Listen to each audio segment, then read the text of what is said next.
Welcome, Synergy listeners. Today we are bridging wealth and wellness with Jason Woodall, founder and financial strategist behind Woodall Wealth Management, and his assistant, Ellie. With over 2 decades of experience helping families and business owners build lasting financial legacies, Jason is passionate about more than just dollars and cents. He's on a mission to help people create lives of purpose, peace, and prosperity. We often talk about physical and emotional health, but what about financial health? In this episode, we explore the profound ways that money, mindset, and long-term planning intersect with our stress levels, our relationships, our career choices, and even our physical well-being. Jason brings clarity and compassion to a topic that's often overwhelming, helping us understand how financial empowerment can become a cornerstone of overall wellness. We are so glad you're here. Grab a cup of tea and lean into the conversation. Well, welcome back, Synergy listeners. We are so excited that you are here to join Lori and I again for another fabulous conversation. Last year, we had the privilege of having Maddie on. She was the author of Ageless Aging and the co-founder of AgeWave. And Maddie shared with us some insights about aging. She shared some good news, she shared some bad news, and she shared some really encouraging news. So I wanted to kind of recap that a little bit, encourage you to go back to September 2024 when we released her podcast, because that'll set the stage of some of what we're going to talk about today and why it's so important for Lori and I to get this message out. So the good news that Maddie shared with us is we're in the middle of a longevity revolution. We're living longer, and that's amazing, right? But the bad news is that oftentimes we're living longer in poor health. So there's a disparity between our health span and our lifespan. And we want to figure out how to close that gap. We want to live long and be vibrant and vital and enjoy our lifespan as much as our health span. And then the encouraging news is a lot of what we've been led to believe that's just genetic is completely modifiable. Your lifestyle does matter. And Lori and I believe that part of your lifestyle is your financial health. You know, how you view your finances, how stressed you are about your finances really matters in the overall health picture. So we have with us today some experts that we want to dig into this concept of financial wellness and really give you some inspiring things to take home, some nuggets that we can really implement in our lifestyle starting today. So Jason and Ellie, thank you so much for joining us and giving us your time today. Thank you for having us. Thank you. Excellent. So Jason, we got to start out with you and Ellie asking you what inspired your journey into financial planning. Like, was this something you always thought you would be doing, or you were surprised when you landed there? Yeah. So I don't think there's any kid that sits around and goes, yeah, I'm going to work with numbers all day long and, money. And that's my goal. Normally it's, I want to work with animals and whales and all those fun things. And it just didn't quite work out that way. So I started my career working for a national bank. And I realized that as I was helping folks come in and do a variety of things as it related to their finances, that I started to get a lot of satisfaction personally out of helping people. So, when someone would come in and they would need help with budgeting something or planning something or trying to figure out retirement or, where they can find more money, to go on a trip or whatever the case may be, helping folks achieve those goals really had a huge impact for me. And over time, I realized that that's important, on top of a livelihood and whatever it is that the money that you're making or those things, being happy with what you do makes a huge difference. And that's why I wound up sticking with it for so many years, which has been about 28 years now. So that it was really unexpected, to be honest. Yeah. So what exactly do you do right now, Jason? Like, how do you work with your clients? Yeah, so it's a pretty wide scope. So we are registered investment advisors as well as general brokers through a broker dealer. So basically what that means is we are financial planners and investment advisors.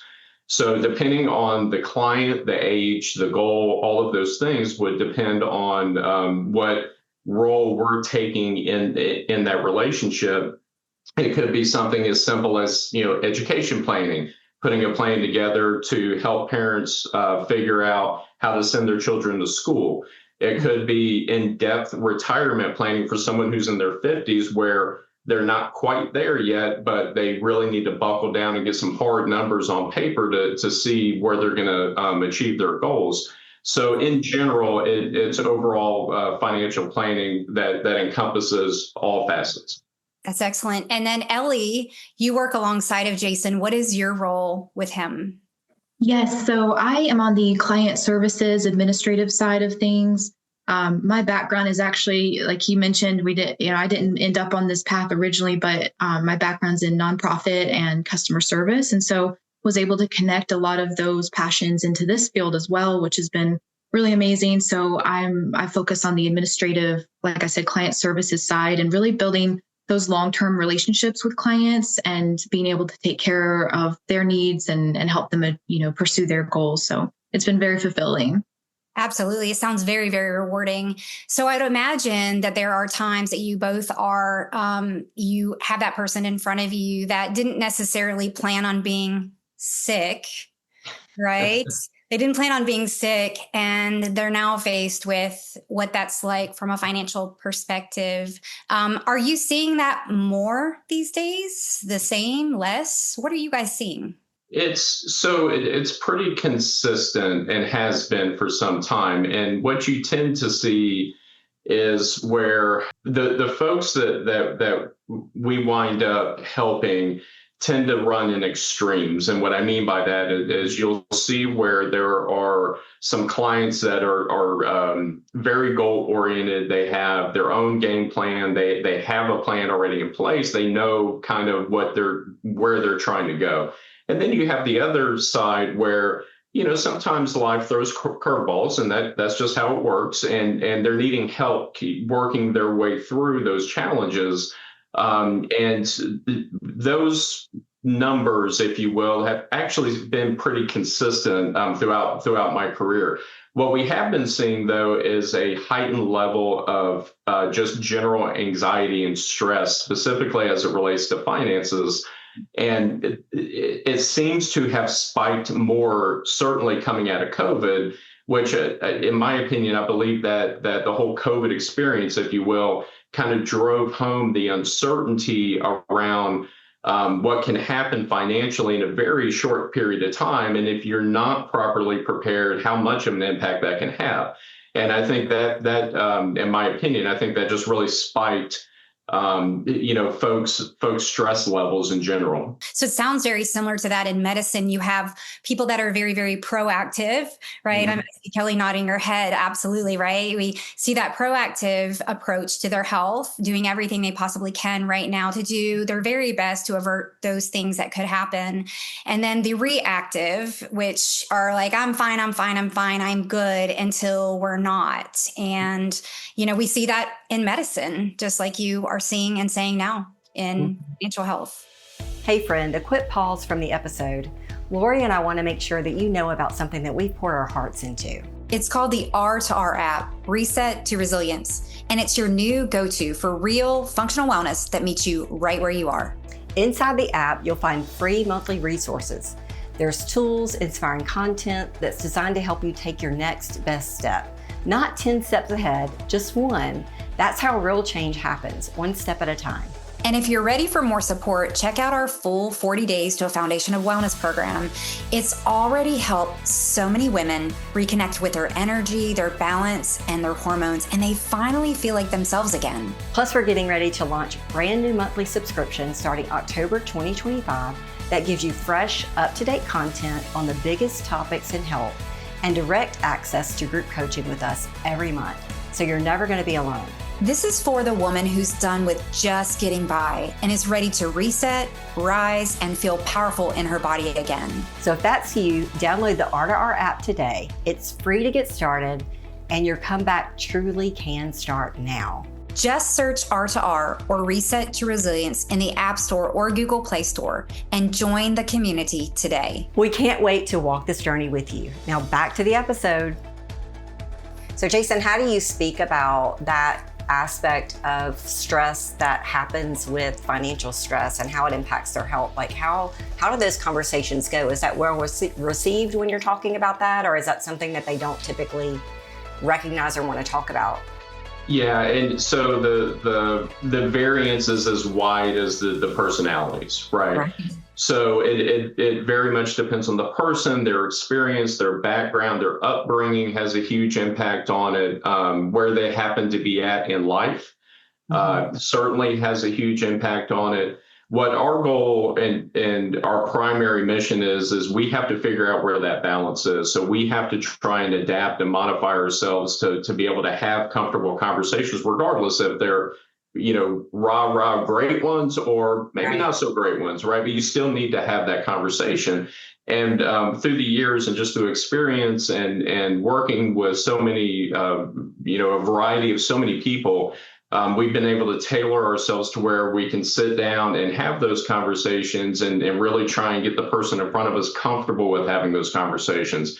And that's a challenge, just depending on the circumstance, because we have folks that, may be in front of us because we have a gentleman who was diagnosed with cancer, beat it, but the backside of it was really tough for him from a financial standpoint. We have folks sometimes that are coming out of divorces, all these different things that could be happening, and we're here to help them, and it's just guiding them through it. But starting the conversation and that part of it can be uncomfortable, and that's okay. That there's nothing wrong with that. That's where I'm sure Ellie's personality, she has you can tell just by her demeanor, probably a little bit sometimes easier to connect, or just having the time to connect with them. When it comes to money, I can imagine that trust. Some people, just like in healthcare, have had bad experiences too. And it probably takes a little bit of time to develop a trusting relationship where you can have those conversations with them, and they know that you're there to not judge either the decisions that have been made, but really to help them. Yeah, absolutely. I think a lot of times people come in and they are aware of the toll that stress is putting them under. And so we can meet them with empathy in that and validate that experience. And then something that I love about our role is that we can come in with a solution-focused approach as well, and come alongside of them and help them really develop a plan to move forward, and alleviate some of that stress that's having that negative impact. So it's amazing to meet them where they are, but then also be able to walk with them forward, and not stay in that place that's really having that adverse effect on their, mental, physical health, whatever it may be. What do you think are the biggest factors that keep someone stuck in their current financial position? So I would tend to say fear is the biggest one. And it can be overwhelming, certainly. And that is the biggest struggle that we have seen with anyone, just really taking charge of their financial well-being. And what tends to happen a lot of times is it becomes a negative feedback loop, right? So, let's say someone's a little later or farther in life, let's say 50s, just pick something, and they're getting closer to retirement. Maybe they think or feel they haven't done enough to prepare for that. And they start to have feelings where it's going to be difficult for them to catch up. So why bother? Or they're uncertain as to who to talk with because they're embarrassed. All of those types of feelings, and that is one of the biggest barriers that we run into. The irony of it is, when we do wind up interacting with those folks, many times they're actually closer than they think, and the relief that they have after going through a planning process or developing a retirement strategy is. It's very satisfying to see, because you can just see the weight lift off them. But those initial steps and reaching out and overcoming those initial fears is certainly the biggest struggle that we've seen. So Lori and I often talk about all or none thinking. And that's what you're describing. It's kind of like, I don't want to look at it. I'm afraid to look at it. And there's nothing I can do about it anyway. Instead of really being able to look in the mirror and see where we are, take some logical steps to make some changes, which is, to your point, oftentimes they're not as far away as they think they are. So I love that. Yeah, correct. And the other, part of it too is we see where folks get comfortable with being uncomfortable, meaning that they're just used to thinking or believing a certain thing where they have the ability to affect change as it relates to that. But because they've done the same things for so long, or they've thought the same thing for so long, or whatever the case may be, that it just becomes comfortable in doing that. And those are things that folks can certainly change, and change very easily. And I think that's missed a lot of times. And we see that a lot in healthcare as well. There's this slow, insidious decline in overall health, and they become, this is their new norm, right? Just aging. What's that? It's just aging. Right. It's just getting older. Yeah. Yes. Yeah. And so they get stuck in that. And I'm glad you qualified the fear side of things. When you first said fear, I started questioning, is that, fear of, making a bad choice, or fear of choosing the wrong person to align themselves with, fear of, fill in the blank. I would imagine that fear probably takes a numerous multifactorial reasons why people fear. You named, one or two of them, but are there any other fears that they would commonly have that would stand in the way of them reaching out for help? Well, again, in my opinion, I think it primarily leads back more to a feeling of embarrassment, or a feeling of not accomplishing what they feel they should have, up to this point. And there are millions and millions of people in this world, and what I always tell folks is you're never going to be at the best spot that you may think you should be at. You're certainly not at the worst.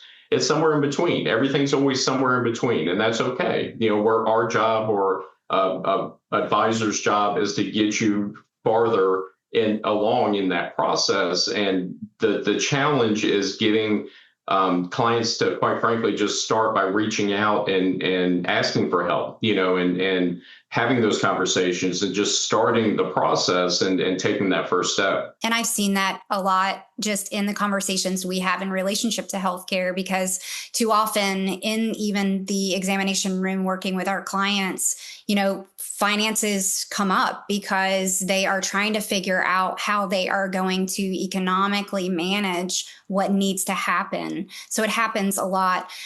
Would you say male versus female? Is there a difference between the two in respect to willingness to ask for help? How often is it the wife or the female that reaches out versus the husband or the male? So let me be careful here. So, you are underrepresented. In case here. my wife happens to watch, let me structure this answer very carefully. What I would say is, as far as the first step in reaching out, it's about the same. However, how spouses or male or female approach finances, historically, what we see is completely different. Females are more conservative, in my experience. That's just what we've seen through many years. They quite frankly want more detailed planning. They need a lot more input, and they want their feeling of security to be significantly higher than what we see historically with males, who tend to kind of freewheel it more, right? And that's pretty consistent, and has been throughout my career, for sure. The trick is getting the balance. And this is, again, another thing that kind of goes back to creating a formal plan, where, especially with spouses, if you have one, and a lot of times this can also be related back to spenders and savers, right? If you have a spouse that's an aggressive spender, and the other spouse is aggressive saver, there's a lot of conflict in that relationship as it relates to finances. And one of our jobs is to help find a balance, and help find a middle ground, and develop a hard plan where they can both be hold each other accountable, and help to develop that balance, which will ultimately help them financially overall achieve their goals. Yeah. So Jason, can we talk about why that is? Why women would be the ones wanting more of a conservative approach? I think women live longer than men. Yes. Right. And oftentimes we're concerned about being left behind, and then we've got to figure it out. Right. I just had this conversation with my husband a few months ago because he's a little bit older than me. And then statistically speaking, I should live longer. Right. And so I'm like, we need to make sure that I'm going to be okay if that happens. Right. And I think we just have a higher need for security in general. I think that's, baseline. We want to feel secure as a female. And so I think there's layers of reasons why we would want a more detailed plan and more assurance that things are going to be okay. And we probably have more needs, financially speaking, like getting our hair done and our nails done. All the girl things that we want to be able to do. And it's, that's a really good point as it relates to what we've seen from generationally. And unfortunately, we still have not gotten to a point in this country where the male-female pay is equalized. So what you tend to see is where the husband tends to make more, historically throughout a marriage. And that's one of the driving reasons is because of the fact that the women will outlive the husband by quite a bit. And in our planning, we tend to start with a 10-year number. Normally, it winds up being a 15-year number, which is a huge variance from a longevity standpoint. And if you are losing that primary breadwinner, even if you are in retirement, it does have a significant impact. So security changes pretty significantly. If there's a pension, that changes pretty significant. So, there's a lot of things that feed into it, but ultimately it does come back to the longevity, certainly. So how do you guys objectively measure financial wellness? So it is subjective, certainly. And one of the things that we are able to do is you are able to quantify certain aspects of it. So as an example, let's say we're doing retirement planning and the goal is to hit a specific number. Well, we can rationalize that based upon numbers. So we can say, hey, you're in great shape. Or, we may need to play a little catch up here. So a lot of times the numbers can definitely quantify things. There are things that you aren't able to quantify. So some of those things are actually directly related to health.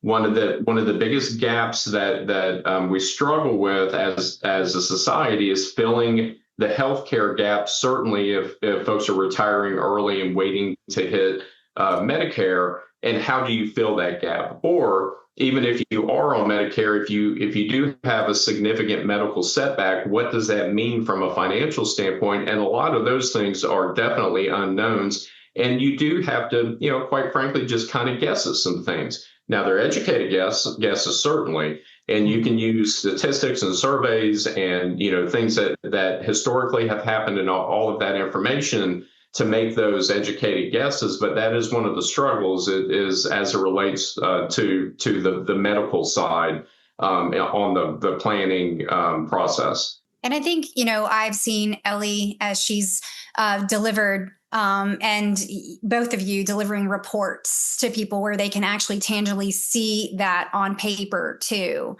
And so that kind of brings me to that question of, we're talking all the time about wellness plans as a whole. And one of the things our language is around, what are you doing daily, weekly, monthly, quarterly, yearly to live well? So from a financial wellness standpoint, do you guys ever, sit down and are your plans called financial wellness, or do you have, rather than like the in between, when you lay out a plan, do you have strategic meetings in between to really check back in on that plan? Are they working a plan? Like Jason was saying, it's so customized to the individual person's goals. So what we would be measuring and looking at would be in direct relation to those goals. I think practically speaking, though, yes, having a plan that has consistent and regular points of contact is really beneficial. It helps the client know where they're at. It helps, just keep everything cohesive as far as if there's questions, if there's changes. There's a lot of practical things we can do as well. For example, having automatic contributions made into your retirement account. So you're not having to think about that biweekly contribution. It just goes automatically. Things like that, where you can hit those weekly, monthly kind of those habits, help those habits become so automated that they don't add a lot of extra mental load to your busy day already. So things like that, quarterly reviews, semi-annual reviews, whatever, again, customized to the client's goals and needs, but regular check-ins to touch base with them and evaluate progress and all of that, and help assist them if there is something that we're not seeing if you're not seeing the progress you're hoping to. How can we adjust things? How can we make it more functional? Is that standard though in the industry, or is that just something that you all do in your practice? Because there's people here that are listening that may not be in reach of you all, and we want them to be able to walk away and go, is this something I should be expecting? So So in my opinion, I do think it's something that certainly should be expected. The delivery of it varies widely, right? So depending on the firm you're dealing with, the advisor set that you're dealing with, some firms have set time frames where they just do 2 reviews a year, and that's just what they do. Some are more fluid, where it just depends on what's happening in the marketplace or the client's personality type, and that will drive more of how often those check-ins happen, and that we tend to fall more on that side of the ledger versus a very structured, 2 times a year and that's it. As an example, earlier this year, the markets got a little haywire, right? As some information was coming out around tariffs and things of that nature, and we were doing a lot more communicating and checking in during that time period, certainly because it was needed, and the reassurance was needed, and that matters, certainly. The other thing I did want to mention is a lot of times especially when you're looking at finances and retirement planning and investing and all of those things, a lot of folks will have an image of like their financial plan is kind of a stuck plan. And it's not. It is extremely fluid, and it's more like a living document, and it is constantly being updated and adjusted. And because it's life, and things happen, and something could happen medically. A surprise kid could show up, right? I had that happen in my life. I mean, there's just so many things that happen that you need to have the flexibility built into whatever the plan is, and not have stress or worry when things happen, because it's assumed things are going to happen, and that's okay. But don't ever go into any of these plannings or when you're projecting things and think, this is going to be it, and if I do X, I'm going to get here, because somewhere along that path, the path is going to take a hard right, and you'll just have to adapt to that, and that's okay, and that's normal. And that's why you have people in your life like yourselves that you can come to and really hash it out, work through it, talk about it. Because oftentimes I believe we, in that thinking, particularly when we're stressed, we can't see the forest for the trees. We have to have someone who knows our big picture, who knows where we want to go. Same thing with healthcare, knows where we want to go and can come alongside of us in that when we really can't see it, to help navigate through those tough times. So I would imagine, and I'm going to make this assumption, that it could be very dangerous to not have a financial plan. Would you agree with that? I would. And it's mainly based around just the uncertainty and what that uncertainty brings. And I cannot stress enough that having some form of a plan, preferably a very detailed plan, takes a level of uncertainty, which ultimately leads to a very high level of stress over a long period of time. And it removes that. And it can be so uplifting. And it does have a huge physical impact over the long term, certainly. I have dealt with clients who have stress to the point where they've come in the office and they're literally losing clumps of hair because they're just so stressed, and their anxiety level is so high based around that their fear that they're not going to be able to retire at some point. And that's very unfortunate because it's not needed, and it's very easy to do these things. And even if you feel that you're not ready or wanting to work with someone, there's so many tools online that everyone has access to where you can really do it yourself, but at least, do something, because it makes a world of difference. So what you're talking about, Jason, is setting up some financial disciplines, right? Setting up some ways of putting away money, whether you do that on your own or whether you reach out to an investor, but starting some type of practice. If we're talking to our listeners that are young, and they're just getting started, they're trying to figure out what is the priority. Are there some rules of thumb of how much they should be putting back or investing on a monthly basis? So the average opinion that you will hear that's pretty consistent is when you begin your work journey, if you're able to save anywhere between 15 and 20%, however combination you're able to do it, then you will be very secure by the time you reach retirement. Now, of course, those numbers are going to adjust depending on where you're at in that journey, right? So someone who's in their mid 40s, may need to adjust that a little bit, just depending on where they're at. But especially if you're young, starting out, 15 to 20% is a great number. And the other misconception is that doesn't mean that you may be having to save that 15 to 20%. If you have an employer plan, a 401k plan where an employer is matching 5%, well, now you're only saving 10 because your employer is kicking in the other 5, right? So there's a number of ways that you can accomplish it, but that is certainly a great way to start if you wanted to kind of just some easy numbers. Yeah, I just sat with one of our new employees, 27 years old, just joined us, and going over her 60-day review, I was like, have you started your investment plan yet? And she's like, no, I just haven't. I said, stop right now. This is what we're doing next. Set it up. It's matched. There's no reason why you shouldn't be investing in at least getting the match piece to that. And you're saying 15 to 20%. And if you start your life that way, that just becomes what you do.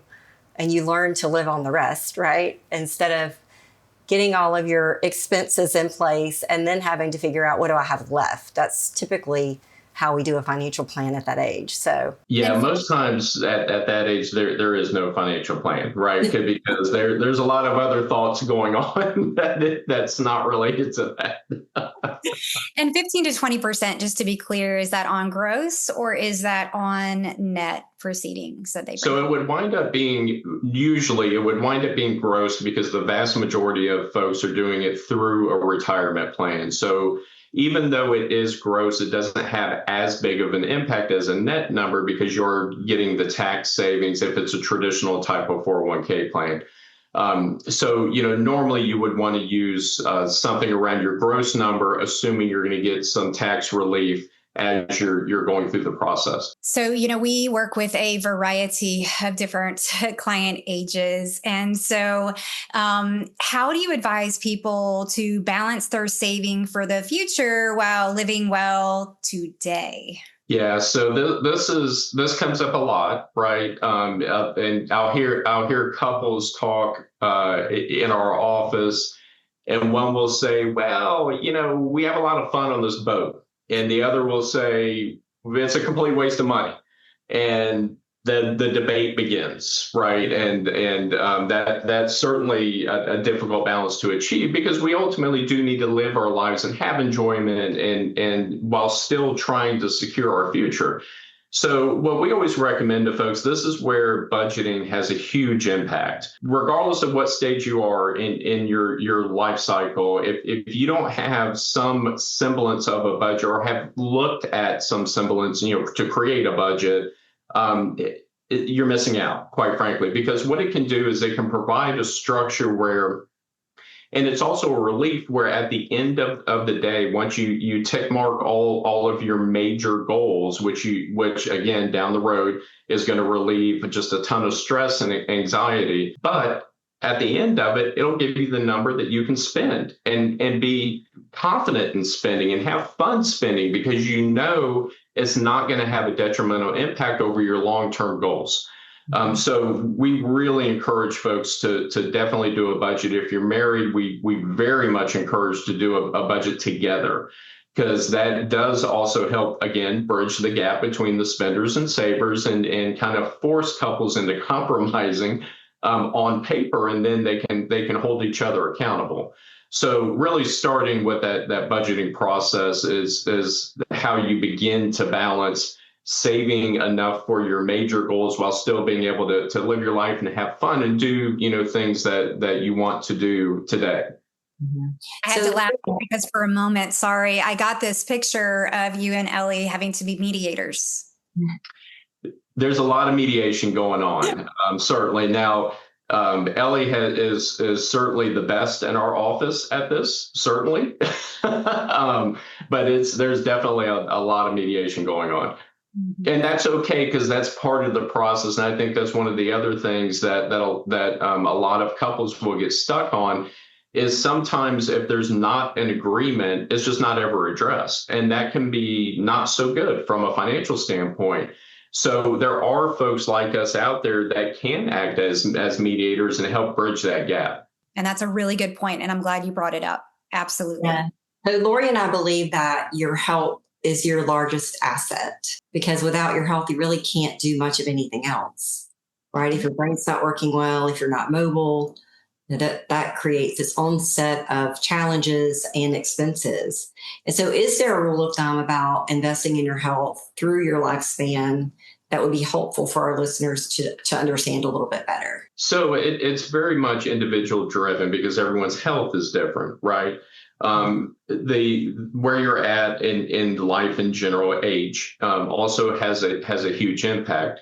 One of the things we do encourage is, if it is going to have a positive benefit physically, health, mentally, then it moves higher up on the priority list.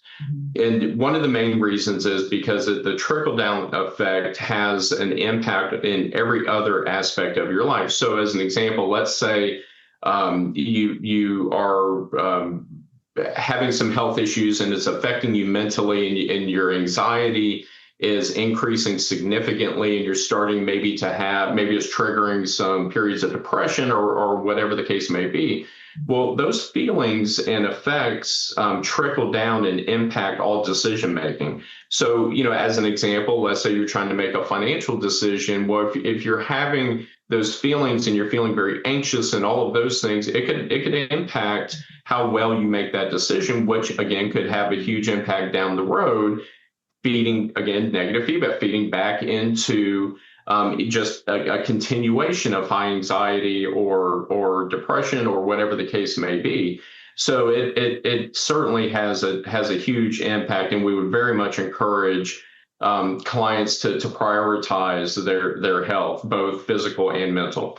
Is there a set dollar amount, though? I was kind of thinking about, and I'm so glad, Kelly, you asked that question, because we do talk about it a lot. And I do think that the generation right now that are coming up, that I think there's more of a mindfulness around doing things for self-care, because they're seeing it all over social media. I'm just curious if there is, or maybe there's some speak in the area of the financial world around a particular percentage that should be put aside specifically for whether it be proactive or reactive healthcare expenses. So again, it's a moving number, and it's a very difficult question to answer, because it is such a moving number. One of the depending on, again, where folks are at life cycle wise, one of the things that we do encourage is try and do something around between a 5 and 10% contribution to a healthcare savings account. We personally think that those are going to matter in the future, certainly, just depending on with all the uncertainty around healthcare in general, around what may or may not be happening at a federal government level, that kind of taking control and ownership yourself is going to matter. And healthcare savings accounts are a great vehicle to contribute into, and you can treat those as any other type of retirement account or investment account, where while you're putting money into it, you can be attempting to grow that money. So again, you can have the compounding effect, and over time, it can certainly have a huge impact on bridging the gap for medical expenses, just depending on what's happening with yourself individually, or what may happen in the future. So I know we're talking dollars and cents, but I just want to encourage our audience and our listeners that, all investments in health don't have to do with dollars. It costs nothing to go for a walk. It costs nothing to go put your feet on the ground and breathe in the air, right? It costs nothing to have a good conversation with your friend to offload some stress. So think about it not only in dollars and cents, but think about it in time. Are you setting aside enough time? Are you budgeting enough time to truly care for yourself in a way that's going to pay you back? So I love the dollar and cents talk, but I want to make sure we're looking at our health comprehensively too, in a way that is going to, like I said, it's going to pay us back long term. So those little things over time do matter. I agree with that, certainly. And I think that kind of leads back to habits, right? So, if you made a habit of going for an evening walk every day, it starts to have a huge impact. And habits, certainly over time can impact tremendously, even though they seem small at the time. And I know Ellie has spoken with a number of folks about what types of habits to start and begin with. And I don't know if you wanted to mention a couple that might help people. Please. Yes, Ellie, we would love to hear from you. I think making a habit of checking in regularly with yourself and evaluating where your own priorities are, both in health and financial health. I know that's more of an internal habit, but it helps you check in. And I think it helps alleviate some stress sometimes on some of these things. When you have an expense, say a gym membership that is also, it's an investment into your health and well-being long-term. And so it can help to alleviate some of that stress on these decisions when you can compare it back to your values and your priorities. So I think that just that internal checking in on those kind of things can really help. Practically though, I think setting time aside, I think so. Something I run into a lot is people want to do these things. They want to set up the account. They want to start contributing, whatever it is, they want to do it. People are busy. I'm busy. I think we're all in that same boat a lot of times. And so making a habit to set aside a little bit of time on whether that's monthly or once a year, whatever that looks like, on a personal level, but setting aside some time, making a habit of that to check in on your finances, to look at them, to consult, to look at your plan and evaluate where you're at. I think that can always make a really big difference too. They used to say that to know what a person's priorities are, you would just look at their checkbook, right? Well, hardly anybody carries a checkbook around anymore, right? So I love what you just said, but that's where my head went, is really taking some time to take pause and maybe go to the bank account and where are you spending your time and money, and does that align? Our word of the year is congruence. That's something we're speaking to our clients regularly about, is, that's that alignment, if you will, of what they want to achieve and what they are actually doing right now. Is there that alignment? Because that in and of itself can create a lot of discord, depression, stress, and everything that goes into that. And another thing you really said, and I love this, Ellie, and I wanted to go back to it, is you had mentioned putting that money aside for the gym membership. Are we currently using it? Am I using it? And then you look at that through the lens of, is that really an expense or is that an investment? Yes. And I think sometimes those words are really grayed, where they look at, and I don't know if this is a male or a female thing, would love, maybe some banter around that, but looking at those monies going out differently, when they do go to, spend money at the gym or spend money in certain lab work or just different things related to their health, is helping them to discern and change the verbiage, to this is an investment versus an expense. And what I would say to that is, if you're spending the money for a gym membership and you're not going, that's an expense. If you're spending money on labs and you're not doing anything to change what you're doing to affect those labs, that's an expense. So it's only an investment if you use it as an investment, in my mind. That's the filter I use for myself. Like, am I going to do anything with this? Or is this just, Yeah, but I think in my opinion, I think it also kind of circles back to where, folks may use that trying to not have a feeling of failure, right? So if they have that gym membership, even though they're not going, well, they'll get there eventually. They still could. Yeah, they still could. Yeah. So once you cancel it, you're like, okay, well, missed that one. Now I'm a real loser, right? Yeah. Yeah. And like you had mentioned, the all or nothing thinking, I think something I tell myself all the time is progress over perfection. We say that all the time. It's better to work on a good plan than sit and wait for a perfect plan. That progress pays off. You build momentum, you gain experience, you get better at what you're doing. Just like with working out, you learn as you do it, how to do it better. So I think finances is very similar, where if you can get started and start a plan, you'll fine tune, you'll adjust, you'll be flexible for what happens and whatever happens in life. But just getting started and not making the goal perfection, I think it can be really helpful. So Jason, you mentioned earlier budgeting. Are there some budgeting apps that you like or that you have found easy for customers to embrace and use? I know I use the Smart Dollar app at times, and that's what our team has access to through Dave Ramsey. Are there others that you think would be helpful? Yeah, that's one of the most popular ones. It is the one through Dave Ramsey, and they have wonderful tools on their website, certainly that also lead back to just how to budget. And they even still have the where you can print the piece of paper and go through it with a pencil and pen, which a lot of folks still really want. Yeah. The apps range pretty broadly. Certainly, there's one through Intuit. That's a great one, because what it will do, which a lot of these will do, but they'll directly link to your accounts. They'll bring everything in as an aggregate.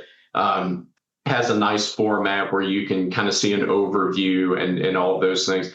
To be honest, these days, even at a bank level, so just even the apps that the banks offer, there are a lot of tools that are built into them that don't cost anything extra. You don't have to go get another app or keep up, with more information. It's just built into the system. And we strongly encourage folks to start there, because they're not increasing their costs. They're looking at it anyway, or should be, certainly. And it's all built in. But the Intuit one, the Dave Ramsey one are excellent choices. So can I get a little personal? Oh, boy. You would answer anything. I treat a few financial planners, a few financial advisors, and I always ask my patients what they do. I get to know them. They're like my family. And so I would have to say categorically, they are the most stressed out people, especially in the last few years. It's like overboiling pot, right? And so what do you guys do to help dissipate that? Because it's a huge responsibility. You are in charge of people's money, right? You're helping them make huge decisions about their finances that impact the quality of their life ultimately. So what are some things that you guys do to help dissipate that stress and help you live the best life possible? Well, and I'll let Ellie, of course, speak for herself, but myself personally, my wife is a workout fanatic. And she has, bullied and drug and got me over the finish line, where that is certainly something that helps tremendously. And you always hit, it's the end of the day. You don't want to do something. You're tired. You've been stressed all day. You just want to sit. But once you cross that line and you get yourself moving and get with whatever it is, biking or lifting weights or walking, golfing, whatever, at the end of it, there is a huge relief, certainly, that comes with that. And that has helped me. The other part internally at a firm level is we have a lot of discussions about that. One of the things we strongly advocate is we are open about everything across the board. And if it is a very stressful time period, we know it, in between ourselves and what's happening with our clients, what's happening in the markets, all of those things. And we have general conversations about that, about why and where that stress is coming from and how long it may last and all of those things. And just going through the process of communicating helps tremendously as well. That's and awesome. I think it's, with Ellie, her strategy is a little different, if I remember correctly, because she still has young children, which adds to stress on top of, everything else that's going on. But they're so much fun. I mean, those hugs from those little ones, there's nothing like getting that big hug, right? That just takes it all away. Yeah, mine are at teenage years, so it's kind of the reverse. Those are stinky hugs right now. So Ellie, what about you? Yeah, I definitely agree that exercise in whatever form I have found to be one of the best ways to help me shift gears, especially if it has been a stressful day. It works wonders. I mean, truly.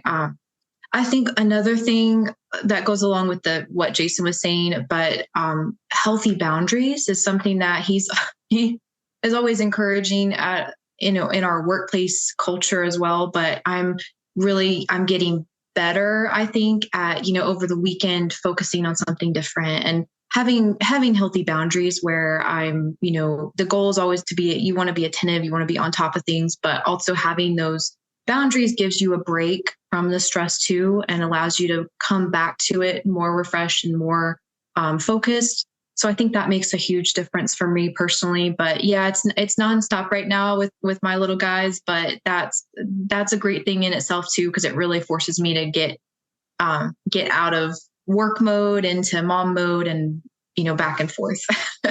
Well, Jason, I want to give kudos for you for really encouraging those boundaries in your workplace. It is so important. I tell my team all the time, we're playing the long game, not the short game. And we need to be mindful of the taxing effect that just dealing with other people's lives has on us personally, and honor that and take the time and set those boundaries so that we have time to recover and show up our best every day. Yeah, and I think one of the challenges is we are all very committed, to what we do, and there are times where you take that commitment and you use that as justification to not take personal time, right? Or not shut it off at 9:00 at night or whatever the case may be. And it just, it doesn't work. You need that hard stop to, recharge and have the time for yourself and your family, certainly. I'm treating an engineer right now that has not had a vacation in 20 years. He gets up 3:30 in the morning, goes into the office before everybody gets there because he likes to work in the quiet, stays until 5, works on the weekends. And I'm like, wow, how do I even start the conversation of how to make this right? I'm like, dude, go on a vacation first and then come back to see me. But it is so important. We can get into some habits, and those are just habits that we've gotten used to over time. And if there's not someone in our life saying, hey, that's really not okay long term, it can be just becoming a way of life and a way of chronic stress that undermines everything we're trying to do. It's been so good. We could probably sit here and talk forever. This has been a really good conversation, and so many other questions that we could raise, and perhaps at some point maybe doing a part 2 just to dig a little bit deeper as we see the evolution of change happening in the world today, right? Because it's happening so fast. I would like to ask you just a question as we exit, and this would be for Jason and for Ellie separately. But what's one piece of advice that you would give to someone who feels stuck financially but wants to reclaim control as we leave today? And this is a tough answer because it is individualized internally, right, for each person. But it is getting the confidence to take the first step. Now, that first step could be calling someone like me. That first step could be doing a Google search on how to plan for retirement. Could be, going to the Dave Ramsey website and downloading a budget sheet. It's different for everyone, but having and building the courage to take the first step has a huge impact, because the journey starts with the first step. Once you're on it, momentum carries you, and I think that is very true, and it has it can have a huge impact throughout the course of your life, certainly. And you're speaking about any age. Any age. And everyone's goals and what they're trying to accomplish and fears and concerns are different, but the answer is always the same. If you're in retirement, as an example, and you're worried about it, is my money going to last? Call somebody, ask them. That's the first step, right? If you're 20 years old and you're just trying to figure out, okay, I just got a job, what do I do? Do a Google search, call somebody, take the first step. So it always comes back to kind of the same answer, regardless of where you're at, in your life cycle. Yeah, I think I would agree with all of that. I mean, I think, I would agree. It's taking the pressure off to make the perfect first step and just take a first step, whatever that looks like for the individual situation, but move forward and give yourself grace to not know all the answers right away. Reminds me of a pressure cooker, and you just have to release it, right? Mm-hmm. And release it somewhere. So in saying that, of course, we want to give some good guidance to how to choose. You say go online and just do a Google search, but there's got to be some qualifications and maybe some things that you would advise to look for specifically in someone to align themselves with. Are there a few key things to look for? There are. So you certainly want to look for accreditations, experience. There is what's called broker check through the regulatory body FINRA. If you just Google broker check, you can check anyone's credentials, qualifications, how long they've been in business, all of those things. That's a great place to start. Don't be afraid to have conversations with multiple parties. That we always encourage that. One of the biggest things that we recommend is make sure you have a very good personality fit with the person you're working with, because you could have someone who is providing great advice, but if the communication is lost just because it's just not a good fit, it's going to cause complications at some point, or you may not be interpreting it correctly, those kinds of things. So make sure that the personalities are good fits.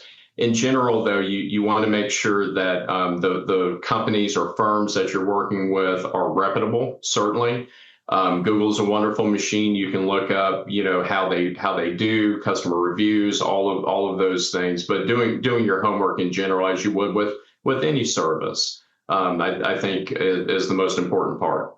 What I hear you saying is interview, and it's okay Very to much. Right. And I could imagine that, someone who's quite tech savvy or maybe doesn't mind emailing, communication is one thing. But to go back to what was said earlier is, do you want to have sit downs and strategies more often, and how many are right for you? Like, to feel, again, that feeling of comfort and trust. So as we head off of here, first of all, thank you so much for taking time out of your schedule today for a very, very important conversation. How do people get in touch with you, and can they? Where are you located at? Are you taking new clients? So just give us a little bit of information on that. Sure. Yeah. We are located in the beautiful city of Wildwood, Florida, which I never thought I would say 20 years ago, which is really located in the Villages. Our website is woodallwealth.com, and our direct numbers 352-750-3051, and we are taking clients.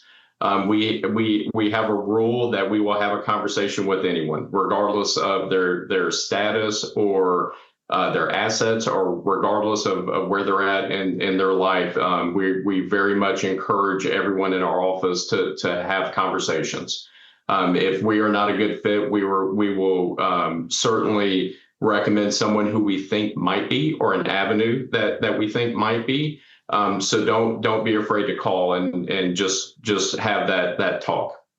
So Jason, are you guys licensed outside of the state of Florida? We are. We license. It's what's called a just-in-time license. What that means is that if we're working with a client and we happen not to be licensed in the state, the license kicks in at the same time. We carry federal securities licenses, so it bleeds down into state-specific licenses. I would have to pull up the list of which states. Just curious, our listeners are all over. I just wanted to put that out there so that. Yeah, and we have clients in Massachusetts and New York and Georgia and Texas. I mean, we have them all throughout the country. Okay. Awesome. Thank you so much. Thank you guys for having us. I appreciate it. The Synergy Podcast is for general informational purposes only and does not constitute the practice of medicine, nursing, or other professional healthcare services, including the giving of medical advice, and no doctor-patient relationship is formed. The content of this podcast is not intended to be a substitute for professional medical advice, diagnosis, or treatment. Users should not disregard or delay in obtaining medical advice for any medical condition they may have and should seek the assistance of their healthcare professionals for any such conditions.